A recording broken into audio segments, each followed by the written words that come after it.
तो की हालचाल भाई और उनके बहनों, उम्मीद है तुम सब बढ़िया होते होगे। आज का हमारा वीडियो है क्लास 10 ज्योग्राफी का chapter 2 forest and the wild life resources. और तुम लोगों को पता है हमारे पढ़ने का तरीका क्या है, हमें स्मार्ट वर्क करना ज्यादा पसंद है rather than the hard work. तो आओ यार करते इस चैप्टर को डिकोड ऐसे जैसे हम ओलियो डोंची के पर्प होते।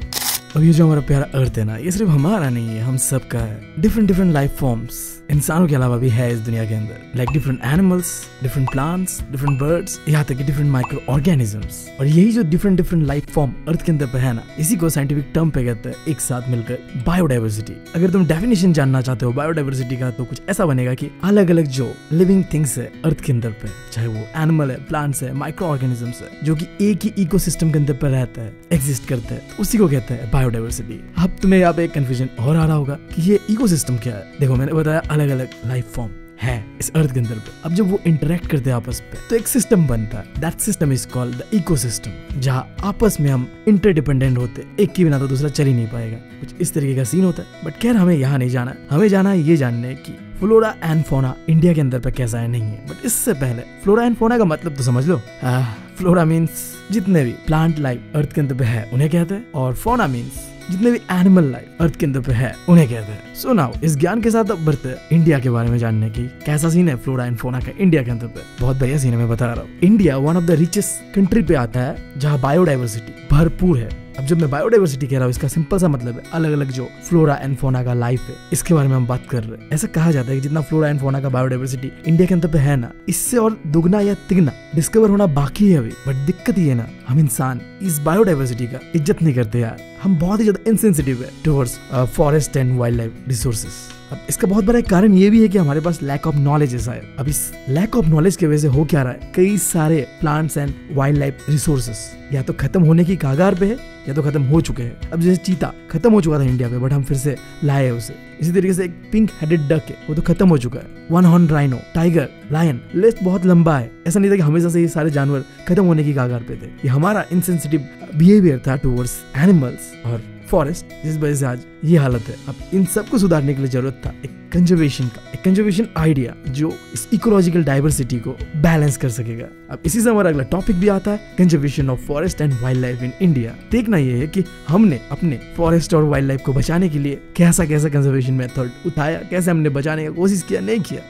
अब बचाने और कंजर्वेशन करने से याद आया, सबसे ज्यादा बचाने और कंजर्वेशन करने का तो जरूरत है हम लॉन्डो को। मतलब मार्केट पे हमारा कोई इज्जत ही नहीं रह गया है भाई। मैं सही में बता रहा हूँ, एक दिन हम खत्म हो जाएंगे और तुम लोग देखते रह जाओगे। सरकार अपने हाथ पे हाथ धरे बैठी रहेगी और खत्म हो जाएंगे यार, क्योंकि इज्जत ही नहीं है हमारा कोई मार्केट पे यार। कोई भी कुछ भी करके चला जाता है और हम लौंडे हम कुछ कर ही नहीं पाते। नहीं, ये गलत है भाई। इसके लिए कुछ तो लॉ होना चाहिए भाई साहब। खैर हम तो एक दिन खत्म हो ही जाएंगे, निपट ही जाएंगे। हमें बचाने के लिए तो कोई आएगा नहीं, हमें पता है। जानवर और पेड़ पौधों का बात करते हैं। अब कंजर्वेशन के अंदर सबसे पहला सवाल कि क्यों करना चाहिए, व्हाई, और फिर हाउ, कैसे करेंगे, ये देखते हैं। पहले देखते हैं क्यों। देखो, इकोलॉजिकल डाइवर्सिटी को बनाए रखने के लिए और हमारा जो लाइफ सपोर्ट सिस्टम है, वाटर, एयर और सॉइल, इन सबको बचाए रखने के लिए हमें कंजर्वेशन करना ही होगा इन फॉरेस्ट और वाइल्ड लाइफ का। फिर दूसरा, जो जेनेटिक डाइवर्सिटी है ना प्लांट्स एंड एनिमल का, उससे भी बचाए रखना बहुत जरूरी है, ताकि जो स्पीसीज है वो अच्छी तरीके से फ्यूचर में फूल फल पाए। अब जैसे मैं 2 एग्जांपल ले रहा हूँ। पहला एक क्रॉप का एग्जांपल लेता हूँ। जब ज्यादा वेराइटीज ऑफ क्रॉप होगा हमारे पास, तब लोगों को किसी एक पर्टिकुलर क्रॉप के ऊपर डिपेंडेंट नहीं रहना पड़ेगा। मान लो कुछ हो गया तो हमारे पास ऑप्शन होगा। उसी तरीके से फिश के ऊपर भी, मच्छी के भी अलग अलग वेराइटीज होने की वजह से क्या होता है कि मान लो कोई एक स्पीसीज जो कि खत्म होने वाला है, तो हमारे पास ये ऑप्शन रहेगा कि हम शिफ्ट हो सकते हैं। समझ लो, यहाँ बात वही वाला आ रहा है जो बंदियां करती है यार, ढेर सारा ऑप्शन रखती है अपना कि अगर ये नहीं भी चला तो उससे काम चला लूंगा। तो क्या शायद उन्होंने ये चीज यही से सीखा हो, उन्हें भी आता है यार कंजर्वेशन करना, मुझे लग रहा है। खैर अगले टॉपिक पे चलते हैं कि अब हाउ, कैसे कंजर्व करें। अब कंजर्व कैसे करें, इसके लिए हमारे पास एक कानून है, वाइल्ड लाइफ प्रोटेक्शन एक्ट 1972। अब इस कानून के अंदर वेरियस प्रोविजन बनाया हुआ है जिससे कि हम प्रोटेक्ट कर सकते हैं वाइल्ड लाइफ का हैबिटाट को, मतलब जो रहने का जगह होता है उन जगह को। कैसे प्रोटेक्ट करेंगे? सबसे पहला चीज तो हमने पूरे इंडिया भर में एक स्पीसीज का प्रोटेक्टेड लिस्ट तैयार करा है कि भैया देखो, इन जानवरों को ना तुम छू भी नहीं सकते। हंटिंग और जो इलीगल ट्रेड होता है ना इन जानवरों का, स्पीसीज का, उन्हें रोका गया। और जगह जगह पे सेंटर और स्टेट ने national parks and wild life sanctuaries बनाया। सेंट्रल गवर्नमेंट ने एक कदम और आगे बढ़कर कुछ प्रोजेक्ट लॉन्च किया इंपॉर्टेंट, जैसे कि प्रोजेक्ट टाइगर, जिसके बारे में आगे हम बात भी करेंगे। उसके साथ साथ वन हॉर्न राइनो वाला प्रोजेक्ट, एशियाटिक लायन वाला, इंडियन एलिफेंट वाला, अब यही जो वाइल्ड लाइफ प्रोटेक्शन एक्ट था, इसके अंदर पे कुछ और इम्प्रूवमेंट करा गया 1980s और 1986 के दौरान, जहाँ बताया गया कि अब ना हमारा फोकस किसी स्पेसिफिक स्पीसीज के ऊपर नहीं होगा, हम एज ए होल बायोडाइवर्सिटी को बचाने की ओर ध्यान देंगे, जिसके अंदर अब सब आ रहा है, प्लांट, एनिमल दोनों ही आएगा। मेनली 4 चीजें हाईलाइट करा गया इस नोटिफिकेशन के दौरान, लाइक सेवरल 100 बटरफ्लाइज को इस लिस्ट के अंदर पे डाला गया। इसके अलावा मॉथ्स, बीटल्स, ड्रैगन फ्लाई, ये सारे प्रोटेक्टेड लिस्ट के अंदर पे डाला गया। फिर और एक चेंज आता है और एक इम्प्रूवमेंट आता है 1991 को, जहां प्लांट्स को भी ये जो प्रोटेक्टेड स्पीसीज का लिस्ट पे डाला गया। शुरुआत करा गया 6 स्पीसीज के साथ। खैर अब बात करते हैं प्रोजेक्ट टाइगर के बारे में, बट इससे पहले यार मैं तुम लोगों से एक सवाल पूछना चाहूंगा। इंडिया के अंदर पे कितने नेशनल पार्क्स हैं, क्या तुम मुझे बता सकते हो? और इंडिया का पहला नेशनल पार्क कौन सा था, नाम बताओ। आई नो आसान है, अगर बता पाओ तो ठीक, और नहीं बता पाओ तो भैया जान लो बाबा बंगाली का श्राप लगेगा और तुम सिंगल मरोगे। तो अगर नहीं मरना चाहते तुम सिंगल, होना चाहते हो तुम मिंगल, तो कमेंट्स पे जवाब चाहिए मुझे। अब देखो, टाइगर एक इतना इंपॉर्टेंट जानवर है जो फूड वेब को पूरी तरीके से बैलेंस करता है। अगर टाइगर का पॉपुलेशन घट जाए ना, तो जो फूड वेव है ना इकोसिस्टम के अंदर पे, वो गड़बड़ा जाएगा, इक्विलिब्रियम जो है वो बिगड़ जाएगा। और ऐसा ही होता है 1972 को, जब अथॉरिटीज ने रियलाइज किया कि इंडिया के अंदर पे टाइगर का पॉपुलेशन सडनली डिक्लाइन कर रहा है। तो गवर्नमेंट को पता ही चलता है कि टाइगर का पॉपुलेशन घट इसलिए रहा है क्योंकि लोग टाइगर का शिकार कर रहे हैं, साथ ही साथ जो टाइगर का हैबिटाट यानी घर है ना, वो भी श्रिंक कर रहा है, यानी कि मतलब छोटा होते जा रहा है। क्योंकि पता है तुम्हें, हम अपना घर बनाते जा रहे हैं, फॉरेस्ट काटते जा रहे हैं, तो ये दिक्कत दे रहा है टाइगर्स को। इसके अलावा जो इलीगल ट्रेड होता है टाइगर का स्किन और उसके हड्डियों का, वो भी एक बहुत ही बड़ा कारण था जिससे कि टाइगर का पॉपुलेशन घट रहा था। अब मुझे नहीं पता कि तुम्हें इस चीज का आइडिया है या नहीं है, बट इंडिया और नेपाल दो ऐसे कंट्रीज जहां में वर्ल्ड का जितने भी टाइगर का पॉपुलेशन है ना, उसका 2/3 इन 2 कंट्रीज पे पाया जाता है। अब दिक्कत यहाँ में ये है कि सबसे ज्यादा जो टाइगर का पोचिंग होता है ना, शिकार और इलीगल जो एक्टिविटीज होता है, वो भी यही होता है। तो इसे रोकने के लिए इंडिया के अंदर भी स्पेशली 1973 को लाया गया प्रोजेक्ट टाइगर, जिसका एम सिर्फ ये नहीं था कि बस टाइगर को बचाना है, एज ए होल इकोलॉजिकल जो इक्विलिब्रियम है उसे भी मेंटेन रखना इसका एक ऑब्जेक्टिव था, एम था। जिसके लिए क्या करा गया, जगह जगह पे टाइगर रिजर्व बनाया गया। अब यहाँ पे कुछ मैं 3 बता रहा हूँ तुम्हें, और बाकी एनसीईआरटी में भी है, अगर तुम पढ़ना चाहो तो पढ़ सकते हो। जैसे कि उत्तराखंड के अंदर पे जिम कॉर्बेट नेशनल पार्क, मानस टाइगर रिजर्व असम के अंदर, सुंदरवन नेशनल पार्क जो कि वेस्ट बंगाल के अंदर पे है। ये कुछ रिजर्व है जहाँ पे स्पेसिफिकली एक एरिया जो कि टाइगर के लिए रिजर्व कर दिया गया है, जहाँ टाइगर को प्रोटेक्ट करा जाता था। अब अगर तुम्हें अभी भी डाउट हो रहा है कि हमने फॉरेस्ट और वाइल्ड लाइफ को बचाने के लिए इंडिया के अंदर पे क्या क्या स्टेप लिया, तो तुम ये 5 पॉइंट उतार सकते हो एग्जाम के अंदर पे। सीबीएसई वाले चर्चा खुश हो जाएंगे तुम पे। पहला चीज, हमने एक एक्ट लाया 1972 को, वाइल्ड लाइफ प्रोटेक्शन एक्ट, याद है? अब उसके अंदर पे क्या था, इंडेंजर्ड स्पीसीज को बचाना था, हंटिंग करवाने से रोकना था, जिसके लिए सेंटर और स्टेट ने नेशनल पार्क और वाइल्ड लाइफ सेंचुरीज बनाया अलग अलग स्टेट्स पे। अगले ही साल बहुत एक इंपॉर्टेंट प्रोजेक्ट टाइगर लॉन्च करा गया 1973 को। इसके अलावा जो कानून बना था वाइल्ड लाइफ प्रोटेक्शन करने के लिए, उसके अंदर पे 3 बार चेंजेस करा गया, 1980 को, 1986 को और 1991 को, जिसके अंदर पे इंसेक्ट्स और प्लांट्स को भी प्रोटेक्टेड स्पीसीज के लिस्ट पे डाला गया।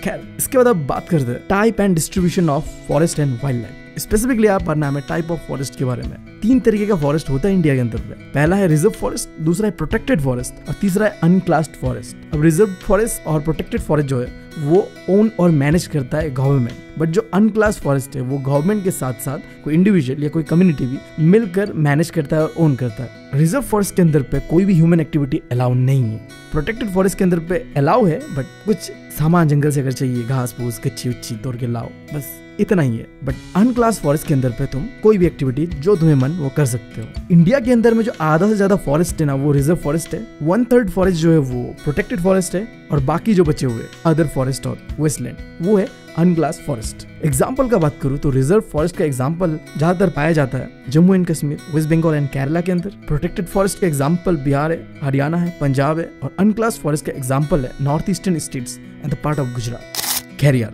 इससे ना एक टॉपिक आता है चुन के हमारे पास, जिसे हम कहते हैं परमानेंट फॉरेस्ट। ये क्या होता है? देखो, इंडिया में कई जगह में फॉरेस्ट है, तुम्हें पता है, बट डेवलपमेंट करने के लिए ना ऐसा नहीं है कि हम फॉरेस्ट काट ही नहीं सकते। कहीं ना कहीं हमें डेवलपमेंट करना है तो फॉरेस्ट का यूटिलाइजेशन करना ही पड़ेगा, क्योंकि आखिर ये हमारे लिए तो बने हैं। बट हमारा ये रिस्पॉन्सिबिलिटी भी है कि हम इस तरीके से इस्तेमाल करें कि चीज़ों को बर्बाद ना करें, यूज़ करें बट बर्बाद ना करें।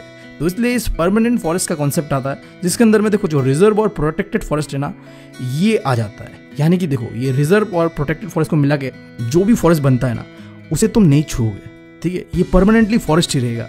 इसके अलावा जो भी है उसे तुम यूज़ कर सकते हो, काट सकते हो अपने डेवलपमेंट के हिसाब से, बट ये जो परमानेंट फॉरेस्ट है इसे बस गवर्नमेंट के द्वारा मैनेज किया जाता है। बेसिकली इन्हें मैनेज किया जाता है जो भी टिम्बर प्रोड्यूस करने के लिए, यानी कि लकड़ियों को प्रोड्यूस करने के लिए, और जो भी दूसरे फॉरेस्ट प्रोडक्ट होता है और एनिमल्स को प्रोटेक्ट करने के लिए तो हम करते ही ये चीज़ें। बाकी देखो इंडिया के अंदर में ना ये जो परमानेंट फॉरेस्ट का जो परसेंटेज है ना सबसे ज़्यादा पाया जाता है मध्य प्रदेश यानी एमपी के अंदर, लगभग 75% के आसपास। ठीक है, अबे यार पता है एमपी की लड़कियाँ ना भाई साहब उनसे आर्गूमेंट कभी मत करना। देखो एमपीओ के लड़कियों से आर्गूमेंट करना और एग्जाम हॉल के बाहर रिवीजन करना दोनों ही बेकार है, कुछ फ़ायदा नहीं होगा भाई। तो इनसे आर्गूमेंट करा नहीं जा सकता, बट क्यूट बहुत है ये जब वो गुस्से में नहीं रहते। बाकी जब वो गुस्से में रहता है तो भाई साहब रहने दो, क्यों बच्चों को डराना, है कि नहीं। चलो बढ़ते अगले टॉपिक, कम्युनिटी एंड कंजर्वेशन, जिसका मतलब है देखो अभी तक हमने जो भी टॉपिक देखा वहाँ में गवर्नमेंट अपना एफर्ट लगा रहा था कंजर्वेशन करने के लिए जो भी वाइल्ड लाइफ एंड फॉरेस्ट को, बट अल्टीमेटली ये जिम्मेदारी ना गवर्नमेंट का नहीं है, ये जिम्मेदारी आम लोगों का है। अगर हम सही से चीज़ों को इस्तेमाल करें, क्योंकि अल्टीमेटली लोग चलाते हैं देश को, ना कि गवर्नमेंट। हाँ गवर्नमेंट बड़े बड़े डिसीजंस लेते हैं, बट लाखों लोग जब एक चीज़ करते हैं ना उससे बहुत बड़ा इम्पैक्ट दिखता है हमें। तो लोगों का रिस्पॉन्सिबिलिटी है कि लोग सही से हर चीज़ को करें। और जब बात आता है कंजर्वेशन का ना, तो क्या बात करो यार, इंडिया के लोग तो बहुत ही अच्छे हैं। और मैं तुम्हें बताऊंगा क्यों मैं इतना तारीफ कर रहा हूँ इस कम्युनिटी कंजर्वेशन को। तुम्हें तो पता ही इंडिया के लोग कैसे हैं, ज़मीन से जुड़े हुए लोग हैं। हम नेचर को पूजते हैं, हर चीज़ को जो हमारे आसपास है सबको। हमारा कल्चर हमारा ट्रेडिशन हमें यही सिखाता है कि हर चीज़ में भगवान है, हर चीज़ों को पूजो, दैट्स इट। तो यार हम लोग कैसे अपने एनवायरनमेंट को बर्बाद होने दें, है कि नहीं। जिसमें भगवान बसता है उसी में तो हम बसते हैं। तो यहाँ पे हम कई सारे कम्युनिटीज़ को देखेंगे जिन्होंने कंजर्वेशन करने के लिए एनवायरनमेंट का अपने हदों को पार कर दिया। इसमें से सबसे पहला है सरिस्का टाइगर रिजर्व वाला जो इवेंट होता है। अब देखो ये जो टाइगर रिजर्व है ये लोकेटेड है अरावली हिल इन राजस्थान पे। और यहाँ क्या होता है, कुछ विलेजर्स प्रोटेस्ट कर रहे होते हैं जो भी आसपास इस टाइगर रिजर्व पे जो माइनिंग एक्टिविटी हो रहा था उसे रोकने के लिए। अब देखो एक समय हुआ करता था इंडिया के अंदर में जब माइनिंग माफिया होता था ना, वो बहुत ही स्ट्रॉन्ग था। तो हमने KGF मूवी में भी देखा है और कई सारे पुराने मूवीज को देख लो, वहाँ में दिखाता है कि किस तरीके से माफिया की तरह काम करता था ये जो माइनिंग करने वाले लोग, इसलिए उन्हें माइनिंग माफिया भी कहते हैं। बट जो वाइल्ड लाइफ प्रोटेक्शन एक्ट बना था ना, वहाँ में क्लियरली मेंशन था कि कोई भी इकोनॉमिक एक्टिविटी नहीं हो सकता वो टाइगर रिजर्व के आसपास। तो गांव के लोगों ने इस वाइल्ड लाइफ प्रोटेक्शन एक्ट की मदद से जो भी माइनिंग एक्टिविटी होता था ना उसे रोक दिया। फिर जो दूसरा कम्युनिटी मूवमेंट हमें देखने मिलता है कंजर्वेशन को लेके वाइल्ड लाइफ और फॉरेस्ट को, वो देखने मिलता है अलवर डिस्ट्रिक्ट ऑफ राजस्थान में। अब देखो यहाँ क्या होता है, अलवर डिस्ट्रिक्ट के 5 गाँव के लोगों ने मिलकर 120 हेक्टर्स जो फॉरेस्ट लैंड था उससे कंबाइन करके भैरवदेव ढाकर सेंचुरी बना दिया। आई गेस ये कुछ वाइल्ड लाइफ सेंचुरी टाइप का कुछ होता होगा, जहां उन्होंने अपना ही रूल्स एंड रेगुलेशन बनाया, जहां उनका मेन मकसद ये था कि यहाँ हंटिंग को रोकना है और यहाँ के वाइल्ड लाइफ को हमें प्रोटेक्ट करना है बाहर के लोगों से। अभी ना हम बात करते हैं चिपको आंदोलन या फिर तुम कह लो चिपको मूवमेंट का। देखो यहाँ में क्या होता है, नॉन वायलेंस तरीके से लोगों ने पहले प्रोटेस्ट किया कि पैरों को मत काटो, बट जब इससे कोई भी काम बनता हुआ नहीं दिखा तो लोगों ने क्या किया, पैरों से जाके चिपक गए कि भाई साहब पहले अब हमें काटो फिर काटना पैरों को। और सही में बताओ तो इस मूवमेंट को इसीलिए कहते हैं चिपको आंदोलन। और ये मूवमेंट काफ़ी सक्सेसफुल था जिसने डिफॉरेस्टेशन जैसी चीज़ों को रोका कई जगह पे और साथ ही साथ एफॉरेस्टेशन जैसी चीज़ों को प्रमोट भी किया। तो इससे तुम्हें एक चीज़ तो पता चल ही रहा है कि अगर तुम कोई चीज़ को दिल से चाहते हो तो तुम उस चीज़ को कर सकते हो। बट मेरे साथ ना एकदम उल्टा होता है। तुमने तो ये बात सुना ही होगा कि अगर तुम कोई चीज़ को शिद्दत से चाहो ना तो पूरी कायनात उसे तुमसे मिलाने की साजिश करती है। बट मेरे साथ ऐसा नहीं होता। मेरे साथ क्या होता है, जब भी मैं कोई चीज़ को शिद्दत से चाहता हूँ ना तो पूरी कायनात अपनी की इस कोशिश में लग जाती है कि भाई साहब ये काम होना नहीं चाहिए, अब ये काम होबे ना, कुनूते ये काम होबे ना माने होबे ही ना। देखो देखो देखो देखो बात कर ही रहा था, फोन आ गया। देखा वॉइस ओवर कर रहा हूँ, उसमें भी शांति नहीं है, मुझे सुकून नहीं है। हेलो भैया। हेलो, हाँ बोलो। आप क्या कर रहे हो? कुछ नहीं, क्या हुआ तुमको? नहीं आप क्या कर रहे हो? ऐसे क्या कुछ नहीं कर रहे, कुछ तो कर रहे हो, बताओ। तुम रखो फोन, रखो फोन, रखो। अरे क्या रखो, बताओ। रखो रखो रखो फोन, रखो फोन, रखो फोन, रखो। भाई क्या बोल रहा था मुझे भी नहीं पता, अभी स्क्रिप्ट ही भूल गया। कहा था मैं? हाँ आंदोलन खत्म। चलो अभी जो हमारा अगला मूवमेंट है वो है बीच बचाओ आंदोलन। सॉरी फॉर दैट यार, ये जो पापी मुंह और दिमाग है ना, ये कभी भी और कहीं भी फिसल जाता है। क्या करूँ यार, इग्नोर करना इन चीज़ों को। मैं सही तरीके से बोलने की कोशिश करता हूँ, बीच बचाओ आंदोलन। हाँ तो ये मूवमेंट पॉपुलराइज हुआ था थराई डिस्ट्रिक्ट ऑफ उत्तराखंड में, और इस मूवमेंट को मेनली लीड कर रहे थे फार्मर्स और सोशल एक्टिविस्ट ग्रुप। देखो, इस मूवमेंट का खास बात ये था कि इस मूवमेंट ने जो ट्रेडिशनल सीड्स है ना, उन्हें बचाने के ऊपर एम्फसाइज दिया, और साथ साथ जो एग्रीकल्चर के अंदर जो केमिकल फर्टिलाइजर्स, यानी कि तुम कह लो जो भी चीज़ें हम केमिकल का इस्तेमाल करते हैं एग्रीकल्चर में, उन्हें यूज़ करने को मना करके रखा था कि हम ट्रेडिशनली एग्रीकल्चर करें। एक तरीके से तुम कह सकते हो इस पूरे मूवमेंट जो बीज बचाओ आंदोलन है, इसने ऑर्गेनिक फार्मिंग को काफ़ी हद तक प्रमोट करने का काम किया अपने तरीके से। जहाँ अगर तुम अपने ट्रेडिशनल सीड्स का इस्तेमाल करके फार्मिंग करते हो, ऑब्वियस सा बात है उसमें तुम्हें क्या कहते हैं, केमिकल फर्टिलाइजर्स नहीं चाहिए होता है, कोई भी केमिकल नहीं चाहिए होता है, तो ये तो सही है ना तुम्हारे लिए भी। अब इसके बाद आखिरी जॉइंट फॉरेस्ट मैनेजमेंट प्रोग्राम। देखो, ये इस तरीके का प्रोग्राम था जहाँ लोकल कम्युनिटीज़ को मैनेजमेंट जो है फॉरेस्ट का वो सौंप दिया गया। गवर्नमेंट सीधा कहते थे कि भाई देखो, तुम फॉरेस्ट को संभालो और इसके बदले में तुम फॉरेस्ट की कुछ चीज़ों को इस्तेमाल कर सकते हो। बहुत सिंपल है, और ये जो कॉन्सेप्ट है वो पॉपुलराइज किया गया स्टेट ऑफ ओडिशा के अंदर में। अब हम आ चुके हैं इस चैप्टर का आखिरी टॉपिक, सेक्रेड ग्रोव्स। इसका मतलब होता है एक ऐसा जंगल जो बहुत ज्यादा पवित्र हो। उस जगह के लोकल लोग उस जंगल को बहुत पवित्र मानते हैं। लोगों का मानना होता है कि वो जंगल भगवान का घर है, वहाँ भगवान बसते हैं, और अगर किसी ने जाके उस जंगल पे बकैती करने की कोशिश करा तो वो माफी के लायक होगा नहीं। अब ऐसा जंगल मैंने मेघालय के अंदर पे देखा था जब मैं मेघालय घूमने गया था। लाइक लिटरली हमारे गाइड ने हमें क्लियरली इंस्ट्रक्ट करा था कि उस जंगल के अंदर में किसी भी चीज को छूना नहीं है और कोई भी चीज अपने साथ वापस नहीं लाना है। अगर तुम चुपके से ऐसा कुछ करते हो तो वहाँ के भगवान तुम्हें छोड़ेंगे नहीं, तुम्हें हॉन्ट करेंगे। तो हमने भी वही किया, धीरे धीरे गए, जंगल को घुमा, बहुत बड़ा जंगल था, ट्रैक करा और वापस आ गए बिना किसी चीज को छुए, बस ऑब्जर्व करके देख के। तो ऐसे ही इंडिया के अंदर में कई सारे कम्युनिटीज है जो अलग अलग ट्रीज, फॉरेस्ट, एनिमल्स को पवित्र मानते हैं, भगवान की तरह पूजते हैं। अब इन ढेर सारे कम्युनिटीज में से 2 कम्युनिटीज छोटा नागपुर रीजन के मुंडास एंड संतल्स जो कि पूजा करते हैं महुआ और कदम्बा ट्री का। इसी तरीके से ओडिशा और बिहार के अंदर में जो ट्राइबल पॉपुलेशन है वो इमली और आम के पेड़ों को शादी के दौरान बहुत ही रिस्पेक्टफुल पवित्र चीज मानते हैं और उनका पूजा भी करते हैं। ये छोड़ो, तुमने पीपल और बनियान ट्रीज के बारे में तो सुना होगा। हम सब मानते हैं कि ये पवित्र है ना। देखो, हमारा इंडियन सोसाइटी ना बहुत ही कॉम्प्लेक्स और डाइवर्स है। हमारे कल्चर के अंदर पे हमने किस किस चीजों को नहीं पूजा, झरनों को पूजा, माउंटेन्स को पूजा, प्लांट्स, एनिमल्स, हम सबको पवित्र मानते हैं और हम उन्हें प्रोटेक्ट भी करते हैं। यार सीधी सी बात है, हम ना वो सारी चीजें जो नेचर से जुड़ी हुई है हम उन्हें पवित्र मानते हैं और हम चाहते हैं कि हम उन्हें प्रोटेक्ट करें। खैर, अब हमारा वैल्यूज थोड़ा अलग हो रहा है, हम थोड़ा वेस्टर्नाइज हो जा रहे हैं, बट यार अपने चीजों को नहीं भूलना चाहिए जहाँ से हम जुड़े हुए। हम यार जमीन से जुड़े हुए लोग हैं। अब जमीन से जुड़ने से याद आया राजस्थान का बिश्नोई कम्युनिटी के बारे में।